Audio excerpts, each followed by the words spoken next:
So it was me thinking about, some of this folklore and how it can be brought to today's generation, like children of today who may not have the opportunity to get these stories from their grandparents, but also stories that are so much fun, stories that, these kids can see themselves in, because like the surroundings, I mean, all these books are set in villages.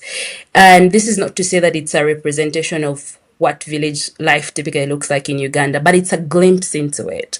But I want when children pick this book, they can be like, I look like this child, or maybe I can actually learn like this child. And also, we didn't just do these books as just stories, they have comprehension questions at the end, in that when you finish the book, you can actually go back to see, like the lessons, or even conversation starters of like the children will be prompted to ask their parents questions of like, what did your parents tell you about this growing up? Things like that.